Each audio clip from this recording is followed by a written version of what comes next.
another thing, dihang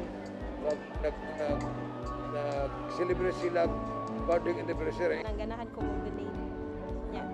May event kay ngon ani, so tagaan siya opportunity. At least doon na lang dili na mo ato sa Red Cross or sa kanila.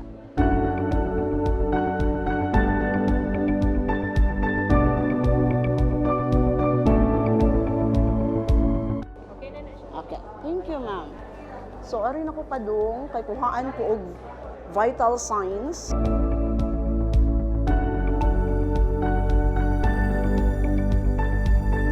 Wow, thank you heart. Okay pa diha. Pero ECG ang gikinahanglan. Gusto na ako mahibaw-an kung kumusta na ako ang mata kay doon naman ko eyeglass nga progressive na. Pero akong tan-awon ang grado sa akong mata kung pila na iyahang gitubo. Padung nako sa akong eye examination agoy taas ra ba di ay kog systolic. Taas akong blood pressure.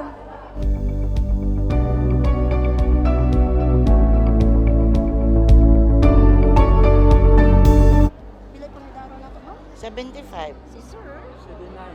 79. Lain mo na kahibalo pa ang atong health and wellness day. Akong anak nga nagtrabaho dre. Okay. Nag-avail ka og booster shot.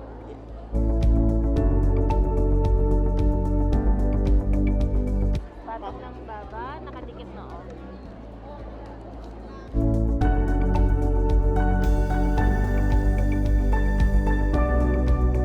So muli niya kuno ko dito kay para sa kung ako i-examine kung pila na gyud akong grado, basig dako pa niya akong grados kung mata kaysa ako yung grados kung transcript of record atong sutaon.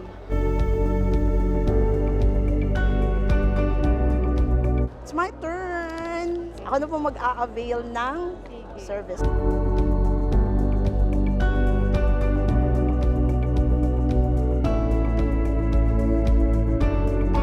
Pag nilagay ko to, clear, NA. Clear po. Okay, lalayo ko ngayon, clear. Clear. Lapit layo, clear. Clear. Okay, yan. For reading ka lang, okay pa yung part distance correction. Taas na ang akong grado, 200 na. Sana 200 din ang, i-prescribe ban ta og reading glasses for reading lang, specifically for reading lang. Atong tan-awon karon kung asa man ang sulod ani, unsa may ato ang buhaton para maka-avail ta og reading glasses. Doon na ta diri, daghan diri mga kapilian nga mo match sa ato ang need nga reading glasses.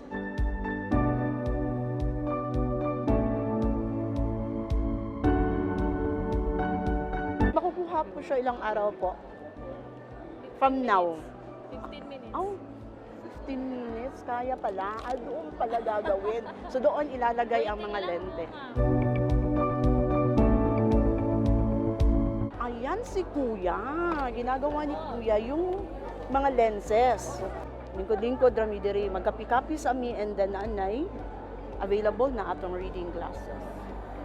Alang sa 453rd founding anniversary sa lalawigan sa Subo, gihalad kining maong Health and Wellness Day alang sa mga empleyado sa Kapitolyo ug sa ilang sakop sa pamilya. Naglangkob ni ining maong libreng serbisyo ang food reflexology, nutrition assessment and body composition, vaccination batok pneumococcal and COVID-19, eye examination, medical consultation, dental services, diagnostic sama sa ECG, X-ray, RBS, cholesterol and uric acid test, ug ingon man bloodletting alang ni atong gusto kayo mo donate og dugo. Nanuka dinhi sa Capitol Social Hall kini si Eleanor Valeros, balita sa Subo.